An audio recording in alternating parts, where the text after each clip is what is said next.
Hello, thank you for listening to A Glimpse of the Kingdom. I am David Pendergrass. At the time of this recording of the podcast, not too long ago, the United Methodist Church had a special convened meeting to vote on a bunch of issues, and one was, of course, the perennial issue and problem of whether or not you should allow same-sex couples to be married in a Methodist church, whether or not they allow same-sex or homosexual clergy and so forth. Well, the quote-unquote traditional view won the day, and there's been all kinds of responses to it, of course, to come out. One of the little blog or essay that went out on UnitedMethodistNews.org, umnews.org, and there's an essay that went out that's got pretty popular traction on Facebook. People share it a lot.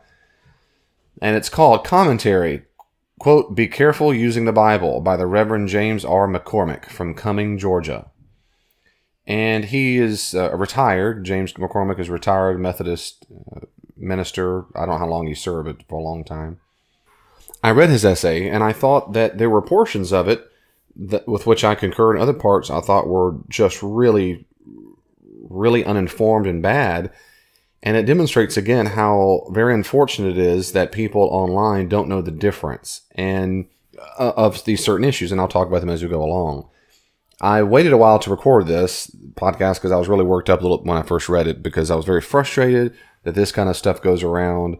I was very frustrated this guy was a pastor for all those years and probably influenced a lot of people in his ministry and his interpretation. And he might be just as upset about me and my interpretation, but at least I'll tell you why, and I'm convinced my way is more biblically accurate and more historically accurate than his. So what I'll do is I'll read portions of it, and then I'll pause and reflect on it with you. It's not that long of an article. He says, quote, "One must be careful in using the Bible as a source of moral standards. Throughout history, the Bible has too often been used to justify one's own moral preferences rather than to seek God's will about human behavior. The Bible has been quoted to support slavery and segregation. The Bible continues to be used to oppose women's work outside the home and female ordination." We pause there and say, right off the bat is, I agree. We do need to be careful when it comes to using the Bible as a source of moral standards. Yep, but being careful doesn't mean it's not there, but we should be careful. And he's right that the Bible has been used to justify one's own moral preferences. My first thought was, of course, I agree with that. My second is, it also means, probably, that this man, Reverend McCormick, will also use the Bible to support his own moral preferences. So the fact is, if it's too often used, my question is going to be throughout the essay is it true for the author as well? Is it true for the author that your own moral preference, instead of seeking God's will about human behavior, stands out? And we'll see. My view is absolutely that's what happens. The very thing he critiques others is exactly what he does himself. When he says the Bible's it's supported slavery and segregation, imposed women's work, my response is it has been. And okay, so just because it has been, we'll see what his point is, but it has been. So we're going to be careful about how to use it and so forth. He goes on, quote, "Others quote the same Bible to oppose slavery and segregation and to affirm women's rights as equal to men's. In studying the Bible, it is necessary to realize that often God is cited as supporting whatever values are normative at that time in history. Those are, quote, timely, end quote, standards. Standards valued for a time, but not necessarily, quote, timeless standards that are applicable for all time and all circumstances. End quote." Let me pause there. He can say it that way. It's fine. I don't, and I don't prefer the way he said it at all. I think what makes clarity is, I think what he's trying to say is that God is cited as supporting values as normative of the time, the timely and all that timeless stuff. The way I say it is, the Bible has all kinds of moral commandments, prohibitions and prohibitions.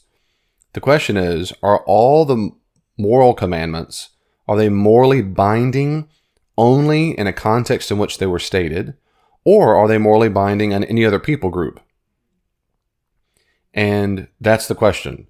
They might be morally binding for a people group in the ancient world and morally binding and timelessly.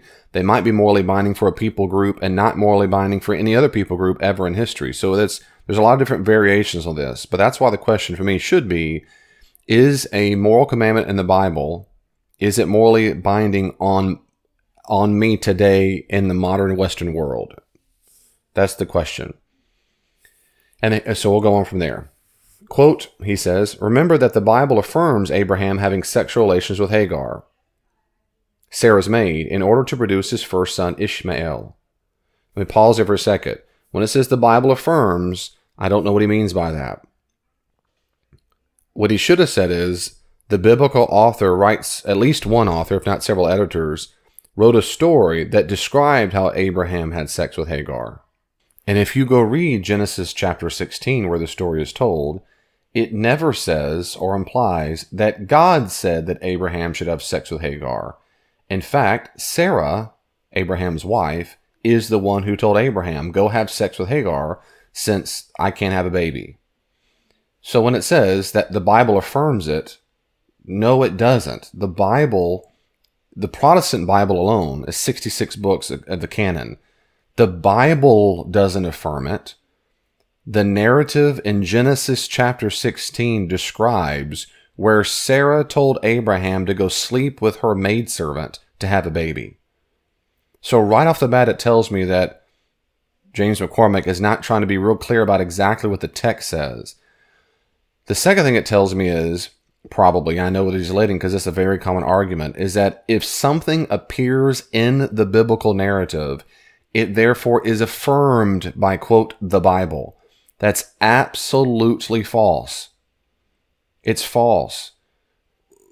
Just because something appears in a narrative, an event that happens, it doesn't mean we should go do you likewise. I really hope this reverend didn't teach his people to read the Bible that way. I really hope he didn't. That is very dangerous and frankly stupid. Just because someone raped someone in the Bible doesn't mean you should go do it too. Just because someone had a bunch of wives doesn't mean we should go do it too.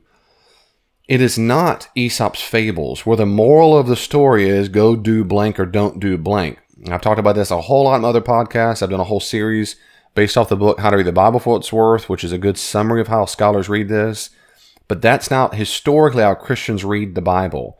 You're not supposed to read every single narrative as, quote, affirmed by the Bible just because it's a story in the Bible. Human characters are flawed sinners throughout the Bible. So we don't read the narratives and say, go do you likewise. Anyway, the Bible does not affirm that Abraham should have had sex. That's not what it does.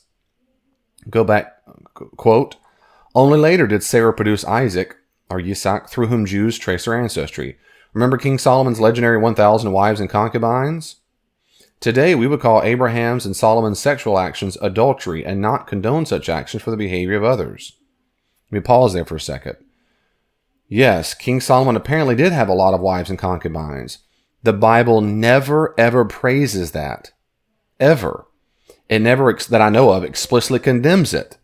In the New Testament, and even throughout early Jewish history, certainly by the time of the New Testament, Jesus affirms monogamy. One man and one woman. Yes, that's right. But when you say today we would call his adultery, it makes no sense to jump from what Solomon did to, quote, today. And I don't know what that means by today. Does it mean the Western world? Does it mean modern Christians? And so forth. The first question is, did an ancient Jewish person think it was adultery for Solomon to have multiple wives and concubines? The answer is absolutely no. Because ancient Jews believed adultery was when you had sex with another man's wife. Not with another woman, with another man's wife. So the wives and concubines that went with Solomon didn't have other husbands. Solomon was their only husband. They would not call that adultery. Jesus himself almost certainly would not have called it adultery either. Though what Jesus called people to was what God's original design was, which was man and woman alone, not one man with more than one wife. So it's irrelevant. So that analogy or disanalogy he's trying to bring up doesn't match. It doesn't work. Abraham's action as adultery also doesn't work. In the ancient world, that would absolutely not have been considered adultery because Hagar was not married to another man. It wasn't. So again, we need to read the biblical text in its historical context before we condemn the biblical text as the implication is backwoods, stupid, prehistoric, whatever stuff. But now we are the enlightened ones. Granted, modern American people might think that it is adultery whether you have sex with any other person altogether. Okay, but first let's hear what the text said as it said it, and not lay upon the ancient text something that was never there. Because then what happens is you say, oh, now it was good to have adultery back then, but now we don't think it's bad to have adultery. No, the question is the definition of adultery. Every culture concurs, I shouldn't say everyone which I've ever read and ever studied ever concurs, adultery is wrong. The question is, what are the parameters? What defines adultery? And I don't care, frankly, what ancient Jews thought 3,500, 4,000 years ago. What I care about is what Jesus taught. Jesus taught that we should be married man and woman, period. So, but he didn't redefine the definition of adultery. Jesus didn't. Not in the Gospels. If he did, we don't have it recorded. Hey, let me take a quick break. Please listen carefully to these quick announcements. I'll be right back. Do you know of any skeptics in your family, at work, or among your friends? Do you struggle with questions concerning the existence of God or the truth claims of Christianity? Has a skeptic ever challenged you with a difficult question concerning your faith? Then you need to buy Dr. Pendergrass's book, A Skeptic Challenges a Christian, on Amazon.com. You can get it in paperback or on Kindle or in audiobook form to listen to. A Skeptic Challenges a Christian is written unlike any other book. It's not boring and full of technical jargon. It reads like you're sitting down having a conversation. As one reviewer said, as a college student, I absolutely love this book. Dr. Pendergrass knows how to effectively answer a lot of the questions that my friends at school ask about my faith. This book is a great resource for theological debates and for my own personal growth. The arguments are clear and understandable. I would definitely recommend this book to anyone who has questions about Christianity, wants to learn how to defend their faith, or even just wants a good read. Great book. Find out why it has a perfect 5-star rating on Amazon.com. A Skeptic Challenges a Christian. Buy your copies today. Ever wonder what God wants you to do with your money? Should I give it all away or save? What did the early church do with their money? In Dr. Pendergrass's book, Give It Away, Reflections on How Christians Use Money, you'll get 4 short, powerful lessons on what to do with money based on some key texts from the New Testament. This is a wonderful guide for study and reflection. It even comes with reflection questions that are perfect for small group discussions. Give It Away, Reflections on How Christians Use Money. Buy your copies today on Amazon.com. Do you like receiving a glimpse of the kingdom for free? Would you like to support what God is doing through these resources? Then please consider donating to David Pendergrass Ministries, Inc. today at davidpendergrass.com. There, you can also sign up to receive Dr. Pendergrass's free blog on a wide range of theological, biblical, and relationship issues. That's davidpendergrass.com. We'll go back to what he says. So back to McCormick. Quote, remember that, in ancient Israel, eating shellfish and wearing clothing of 2 different fabrics at the same time were called, quote, abominations. Walking too many paces on the Sabbath was considered sinful, and it was permissible to make slaves of captured enemies. So much of what was considered sinful or acceptable was simply the norms or standards that were practiced by the majority of the people, but condemned today. We end the quote there. This is all over the place. The first part, in ancient Israel, you're right, eating shellfish and clothing and a whole bunch of things was to consider off limits. Absolutely. My question is, Reverend James, what conceivable difference does that make? If you mean today, modern Christians don't consider eating shellfish abomination, fine. We'll go there in a little bit because he's going to say more about that. But that has nothing to do with our modern, enlightened, super smart, changing cultural views. And if that's what he thinks at all, he's absolutely out of place for 2,000 years of historic Christianity. Christians have not decided what is moral just because we are older than the Bible is. That's not how it was decided. It's not how it's decided today. It's embarrassing. It's embarrassing that this guy is a reverend who probably got his undergrad and master's degree at a school and would say this and not realize how embarrassing this is. This is what atheists should say are non-believers, not believers. And I'm going to come back a little bit to that because that's a big one.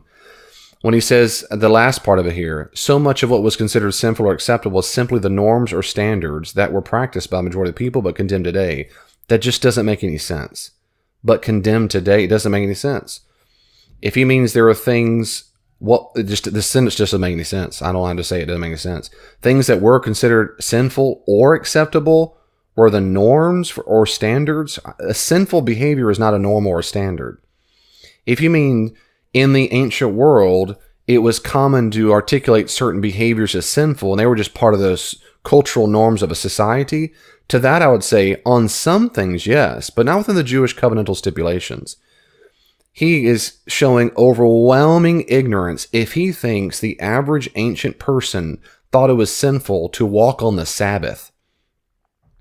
That's nonsense. Ancient people didn't have Shabbat. That was a Jewish holiday. And these other things like wearing 2 cloths of fabric and shellfish, these things were to demonstrate that Jews were not supposed to mix between cultures.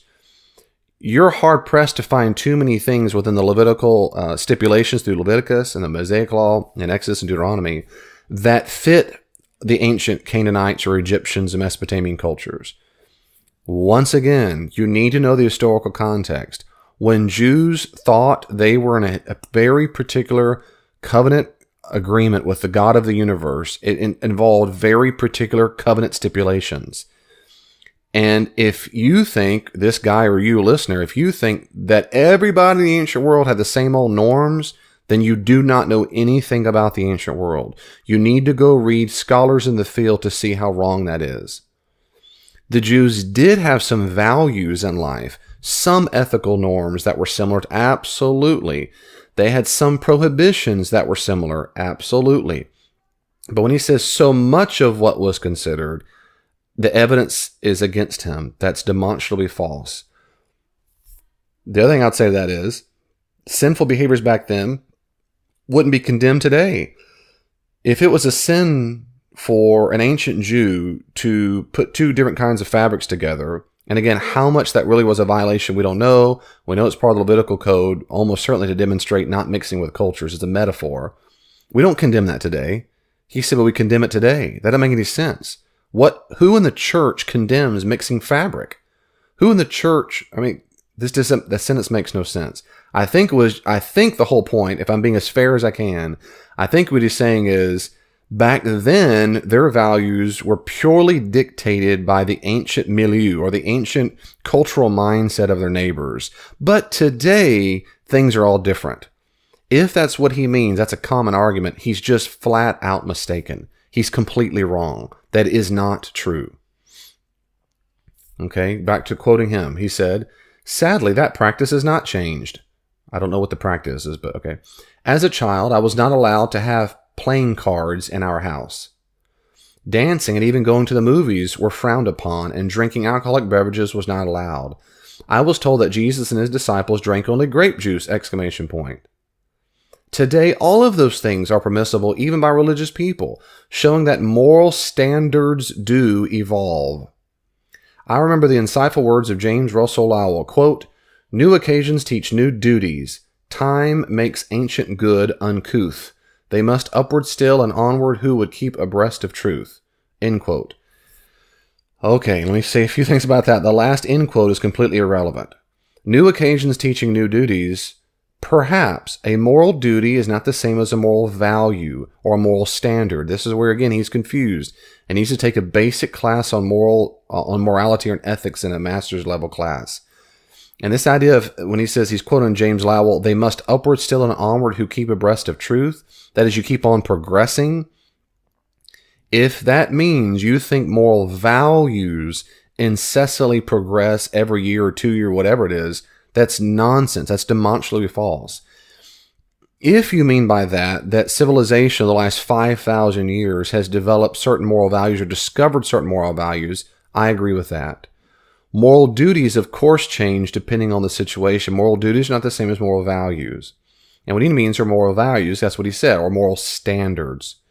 And the examples he gave, secondly, about playing cards and dancing and going to the movies and drinking alcoholic beverages, he says, they are permissible even by religious people. My response to that is some people don't allow those things. I've met people to this day, particularly more in Pentecostal traditions. I know Latino. I have a lot of Latino friends with Mexican parents, and well, some are Cuban and so forth, but a lot of Mexican parents. And to this day, they still disallow youth from going to the movies. They're convinced if you go to the movies, you have sex. The point is, in all these issues, for my first response is he should have nuanced that. Every single religious person does not concur with these things are permissible. But why is it? Why were these old folks were they just stupid? Were they just rigorous legalists? Maybe they were all stupid. Maybe they were legalists. That's not what I've read, and that's not what I've experienced from people who actually did disallow those things. What they would say is, it's not the cards that's bad. For a long time in American culture, playing cards and dancing was associated with saloons and bars and sex. And having sex with strangers and partying. And what other old word we don't use anymore because it's America, and that's carousing. Those are specific sins listed in the vice list of the New Testament. So if you give a slightest bit of benefit of the doubt, the reason why those things were condemned is because they were associated with sexual immorality. And that sometimes translated a party spirit or carousing or being what today probably in my mind the very best analogy of what they mean by that is a partier in a fraternity house. That whole mindset of living for the weekend to get drunk and partying and sex, that's precisely what the New Testament condemns multiple times. Authors of the New Testament. And playing cards and dancing for a long time was associated just with that. That's why they're condemning it. That moral value, I sure hope he doesn't think is now good. Now it's good. Now it's good to get drunk and have sex with people you barely know. Now, because we've all grown up, David. Everything's are different now. All he's changing, what's changed is not the moral standard, but what we call etiquette. The moral duties in the situation have changed because we've defined it differently on the context. That's fine. Drinking alcoholic beverages and going to the movies, that depends again on the context, what they're really trying to avoid in the situation. When he said, I was told that Jesus and the disciples drank only grape juice, well, then you were lied to. You were lied to. But you were lied to by people probably because the people were teetotalers, that is, they were against alcohol altogether. And the reason why most people were teetotalers, if you do any kind of research on this for a long time in American culture, is because a large proportion of the United States of America were alcoholics. They were raging alcoholics. Children, adults, they had alcohol from breakfast, lunch, noon, dinner, or whatever. And that's why the prohibition began with women.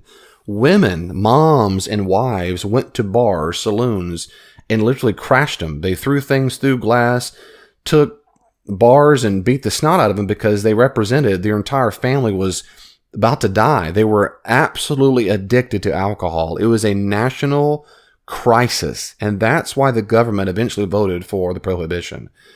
So the reason why this pendulum went so far to say Jesus could not have drank wine is because they were associating with wine with the alcoholics and addicts and people who were abusing it. Again, just read history on that. They also lied to him. I wouldn't lie to him. I don't lie to my own children. I never told my kids. I myself, I don't drink. I've never drank alcohol in my life. But I don't tell people. I don't even tell my children. Drinking alcohol is not a sin. Jesus drank wine. It can't be a sin if Jesus did it. Now, the wine he drank typically was probably more like a 3/5 alcohol content, but never a lot. There would have been alcohol in it. So it can't be inherently evil. But then I explain why I don't drink. And I explain where you can be a Christian and drink. I don't lie to them and say Jesus drank grape juice. That's because I nuance. But a lot of parents don't nuance. Okay. Does that mean the moral standard of not getting drunk is now changed? If so, you need to erase all the parts of the New Testament where it says, don't get drunk. Drunkards will not enter the kingdom of God. You have to erase all of them. And I'm not prepared to do that. So all these examples so far are bad examples of his understanding of ethics, his understanding of historical context, his understanding of hermeneutics, that is how to apply it today. So far, these are all bad, and I know where he's leading, and that's, of course, to the gay issue. Let's talk about that. So, here we go.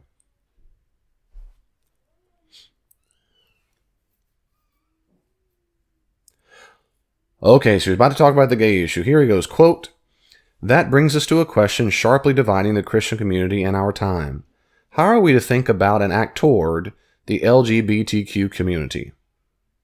We know that the majority of Americans do not oppose homosexual relations, yet others believe that while every person is a child of God, homosexual behavior is a choice and is sinful, and marriage is only to be affirmed when between a man and a woman. A key question for me is that position simply an expression of ancient and current cultural norms, or is that the timeless moral position sanctioned by God? End quote. I have a couple of responses. I agree that it is a question that sharply divides the Christian community. I completely agree with them. The issue of to think about and act toward the community, and I'll be more specific. How are we to treat and behave toward those who practice homosexuality? But in general, I agree with that. When he says, we know that the majority of Americans do not oppose, my response immediately is, brother, I don't give a rip. I couldn't care less if a majority of Americans thought anything about anything. I don't give a rip. Who cares? Who cares what a majority of Russians think, or Puerto Ricans think, or Canadians think? Who gives a rip? The church is not America. I can't believe that. If he said we know that the majority of baptized Christians, based on these statistics, okay, then that's it, but that's still a statistic. It doesn't mean it's right or wrong, but at least we're now in context. Who gives a rip what Americans think? Have you met an American? I mean, they're a bunch of pagans. They're a bunch of materialistic, alcoholic, addict, narcissist, entitled. I mean, and it's crept in the church. What difference does it make what Americans think? So that part started to get worked up, but I couldn't believe it. Of all the things. Anyway, I do agree that it's a divisive issue, but and this last question, I just don't understand what it means. Is it an expression of ancient and current cultural norms? I don't know what that means. Or is it a timeless moral position sanctioned by God? Again, if my way I would say is it still morally binding God's view of sexuality? Is what God viewed of sexuality throughout the entire history of Judaism and Christianity still applicable today? And this is extremely important to understand. I've said this many times in podcasts and on blogs too. There aren't many moral commandments that are consistent from the Old Testament to the New Testament. There are several, but there aren't tons of them because, and I'll talk about this, because of the major shift between the Mosaic Law to the covenant through Jesus. What is absolutely consistent, without a shred of ambiguity, is God's view of sexuality. For thousands of years, in every single piece of Jewish literature we possess, and I mean every one of them, Old Testament, Josephus, Philo, all the what we call the pseudepigrapha, tons of literature Jews wrote. Every single time sexuality is mentioned, ever, it affirms heterosexual marriages, and if homosexuality or same-sex is ever mentioned, it's condemned as horribly vile. At no time in the history of Judaism ever is homosexual practice neutral or approved. Secondly, at no point in the history of Christianity, in any kind of Christian document before the last few decades, has it been different from what Jews have always believed as well. Ever. 0% ambiguity. So the question then is it morally binding what they have said and thought for thousands of years, and all of a sudden it's different, or not? And I think that's a very good question. I mean that. I think it's a very good question, because just because it's been around for 5,000 years doesn't mean it's true for today. But if it is not true for today, I need some really good, compelling reasons to change thousands of years of church tradition. Let's see what he says in his examples. So see if he persuades me. Quote, think about this. The writers of the Bible did not know about germs. That's why some thought that when a person became sick, they were possessed by demons. Today, almost all people of faith understand germs and infections, and they treat such conditions with antibiotics such as penicillin. The writers of the Bible also do not know about genetics, but we do. We understand that we do not choose the color of our eyes, the texture of our hair, or the pigment of our skin. Likewise, most scientists and psychologists of today believe that same gender orientation is not a matter of choice. Let me pause there. I'll concede that. I'll concede that the ancient world, they didn't know about germs. I'll concede that. I'll concede those things. And so far, fine. And most scientists, psychologists believe that same-sex orientation is not a matter of choice. I'll concede all that for the point where it's going. And I won't tell you where I know he's going, but I'll pause. Okay, quote, let's go a bit deeper into the issue of morality. How do we distinguish between values that are timely, those that are affirmed as norms by the majority of people at one time in history, but are changed or updated in another generation because of new understandings, and the values that are timeless and applicable in all situations and at all times in history? What is an eternal value? Here's where the Bible, taken as a whole and seen in its depths, can guide us. Let me pause there. This is where I think I kind of agree, and at the same time, I would never articulate almost anything he said this way. These moral values are timely. He means moral values and moral duties. The moral value is something like an abstract thing, like honesty. Does the Bible support being honest? And if it does, is it good now to lie? Or is it still good to be honest? That's a moral value.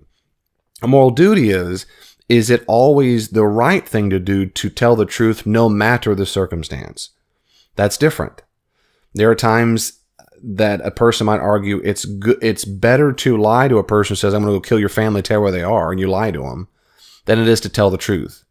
But again, I did a whole series on my YouTube page.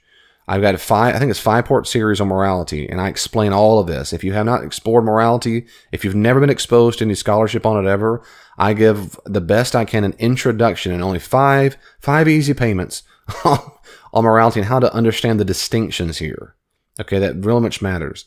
So here he does not do a good job of distinguishing these at all. The second thing he doesn't get distinction is, he says that are timely, those that are affirmed as norms by the majority of people at one time in history. My response there is, it doesn't matter if a majority of people consider it a particular moral value. That doesn't make it timely. You don't take a vote for morality. That's not how ethics works. You don't raise your hand. It's not how it works.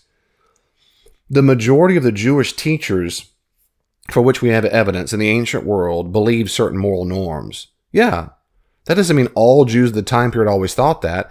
And even if 100% of the ancient Jews believed it was a sin to tie certain leathers together or whatever it is, just because history has changed and now we're quote unquote another generation, that's not how morality, we don't decide to change it because we're a newer generation. That's not how it works. I'll go there I'll say more in a second. That's not how it works. He goes on, quote, at creation, it is clear that human beings were the ultimate purpose of creation. And then he quotes Psalm 8, created a little less than God and crowned with glory and honor. End quote for a second.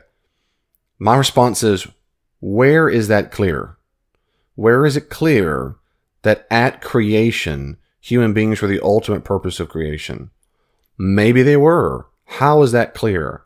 And when you mean at creation, Genesis 1:1 has nothing to do with humans. Scholars often argue that the point of creation, in fact, is not humans as the ultimate purpose. The ultimate purpose for creation itself, some might argue, is that creation itself serves as a place for God's presence to dwell, for God's kingdom to rule. That is, creation itself is a medium for God's rule to be established. He is the ultimate purpose of creation. And that humans and all creatures and animals of all kind of sort can participate in his rule. That kind of sounds like what Jesus said, that he's come to preach about the rule of God. But nevertheless, I usually hate when people use the word it's clear unless it really is clear and you've got tons of Bible verses to back it up. And he has none. He talks about creation, then quotes from Psalm 8. And Psalm 8, created a little less than God and crowned with glory and honor, has nothing to do. Psalm 8 has nothing to do with human beings being the, quote, ultimate purpose of creation. Anyway, go back, quote, we have been created in the image of God, called into being by God, breathing his spirit into us. That's all of the Bible is about how we are to be in a right relationship with God, and that relationship with God being expressed in a right relationship with ourselves and with others. End quote. I will concede that. Quote, second only to God, humans are the most important entities in existence. Pause. End quote.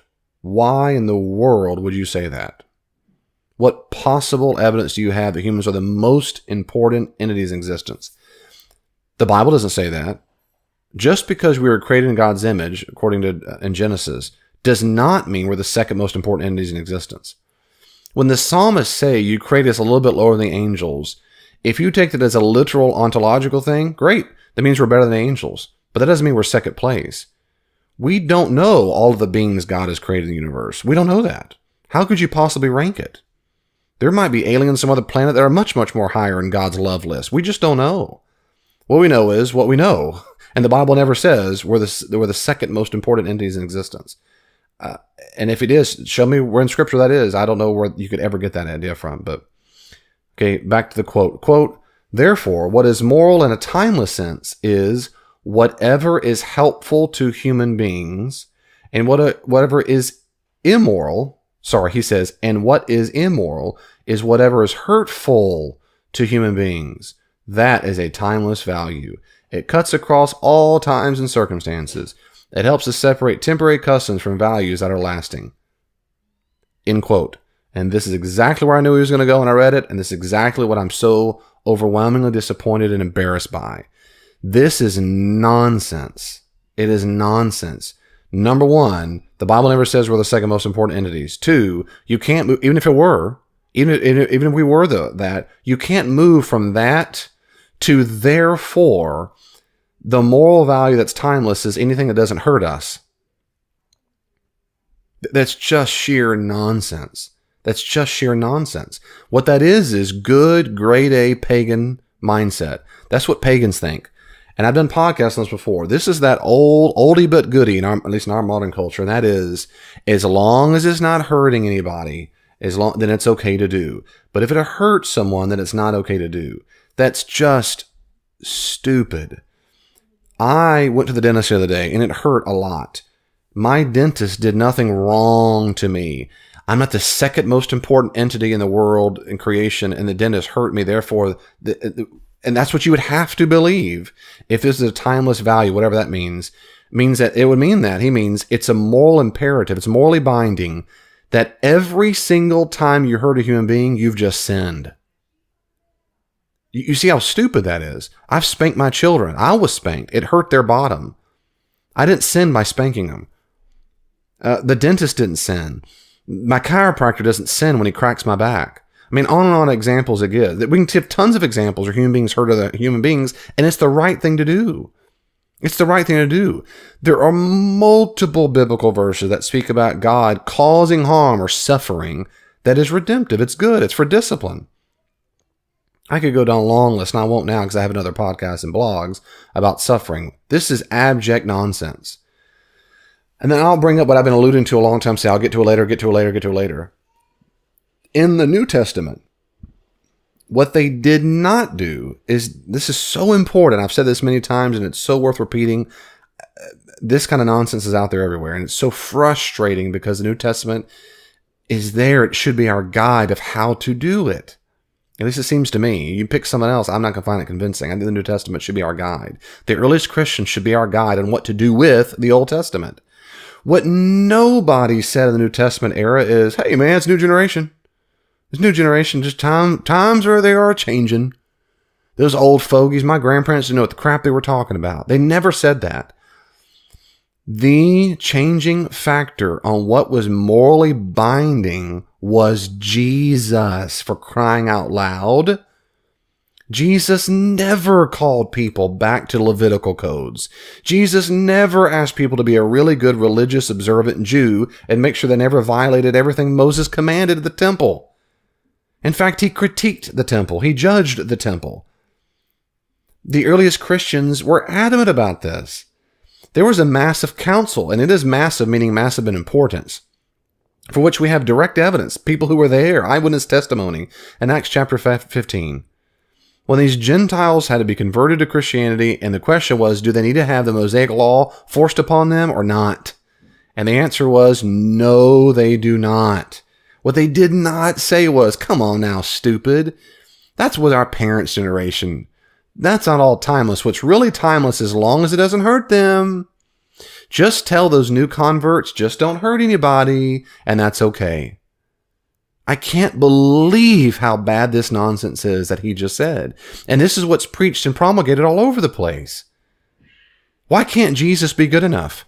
Why can't what he said be good enough? Why can't what the early Christians did be good enough? Why do we have to make up new things? Why make up new ways to interpret morally binding things? Why can't their guide be enough for us? The only thing I can fathom is this post-enlightenment, and this has been so infectious to our modern Western mindset, including people in the church, that everything post the Enlightenment is everything that's more up to date is better. Anything that's old is stupid and passé, and anything that's new is better. That's just so demonstrably false and stupid. It's just stupid. You're older now, and hopefully wiser, having listened to this very podcast. But are you more stupid than you were 10 minutes ago? 10 minutes ago, were you more stupid? This is ridiculous. Were you less intelligent? Maybe you've learned something. You've gained more knowledge, but are you really more smarter? No, your knowledge might have increased. What about 2 days ago, a week ago, 5 years, 10 years ago? Do we really think all ancient people didn't know anything wise that should be kept on for a long time just because we're newer?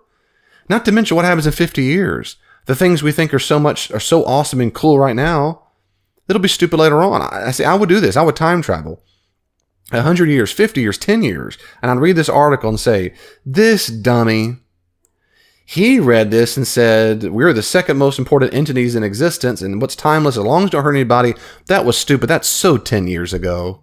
That's so 10 years ago. Now we know it's different. Now we know what's good is to go kill everybody. Now we know it's good. You see, it's just a profound kind of relativism that doesn't make any sense. So it's against the Bible. There is no reason to believe it whatsoever, and it doesn't make sense. I'd say those are bad things. Those are bad things. So, again, if you listen to my podcast often, sorry to the repeat, but if not, this will be first for you. Historically, typically, okay, let me say it this way. The earliest Christians, all the way in the earliest Christian, I already told you some in the New Testament. When the temple fell in AD 70, especially, things changed for the worse as well. When it came to following Mosaic regulations, there was no more temple. And what happened in documents like the letter of Barnabas, it's the close of the first century. They were already interpreting huge chunks of the Old Testament moral prohibitions as allegorical. They would dismiss big chunks of it because they didn't apply anymore. We're not ancient Jews living in Mosaic covenant, so I'm not going to live like that. Well, it's authoritative, but it's not morally commanding. It's authoritative, but it's not morally binding. If that don't make any sense to you, think of it this way. If my children are chatting one day, and I overhear the you overhear the conversation. They say, Dad said for you to go clean up your room. And I go, okay. And then Hayden says to Joey, well, who did he say it to? And Joey said me. He goes, okay. And then I interview him, Hayden and Joey, what are you doing right now? And Joey says, well, I'm about to go clean up my room. And I go, why is that? She said, well, my dad said to. I go, Hayden, what about you? He goes, no, I'm not going to. So wait a second, Hayden. You don't think your dad's authoritative? He goes, oh, he's absolutely authoritative. Whatever he says is authoritative. But everything he said is not morally binding to all of us at all times. But in the office of dad and father, he is always equally authoritative. Or in the military, a commanding officer gives orders all the time. Major Bob says, go take that gun and go over there that hill. And Major Bob tells the other person, don't do anything. The other person says, go clean the latrine. Or other times he's just silent.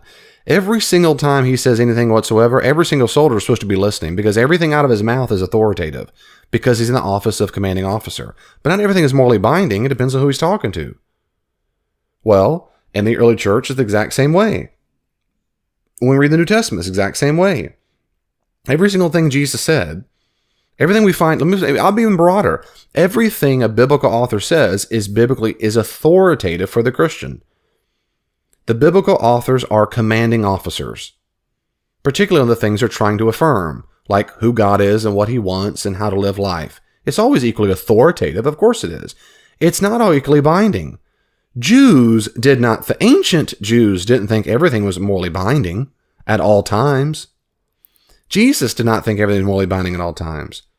The early church did not think everything was morally binding at all times. They weren't idiots. They knew that some things only applied to certain situations. The early church took what Jesus taught as the number one authority there was. Period. It trumped everything. It trumped Moses, trumped everybody. And if Jesus and the early church did not affirm it, something in the Old Testament, or restate it, in general, they didn't live by it. So if you want to know what was morally binding, did Jesus say it? 2, did the early church say it? 3, did they restate something in the Old Testament? But you really can stop in the first two things. Did Jesus say it? Or two, did the early church say it? That's it. Those are the things that became morally binding. Now, you can find early church fathers who cite from the Old Testament, fine. But in general, historically, in Orthodox tradition, and certainly the vast majority of Christian thinkers today, and I'm one of them, that's exactly what most people in the church have historically done. Jesus and the early church, because of the Jesus event, not because times have changed, but because of what Jesus means and what he meant. Which means today, there are no new moral values unless Jesus gives them. So what it means is the church today across the world would have to come to consensus that the risen Jesus has given us a new moral value and or a new moral duty. That he has given us something new. He's either changed his mind on something or it's something brand new. For example, if the church came about and said, you know what, the Spirit has been speaking to us in Spanish and English and Chinese and African, whatever it is, and he says, the moral value now is, it is a really, really good thing to face north. And we feel that God is telling us the moral duty is that whenever we see someone who's facing any other direction, we should turn them so they face north too. That's our moral duty. When we see anybody in the parking lot, the grocery store, at home, or whatever, we should do our best to point them north.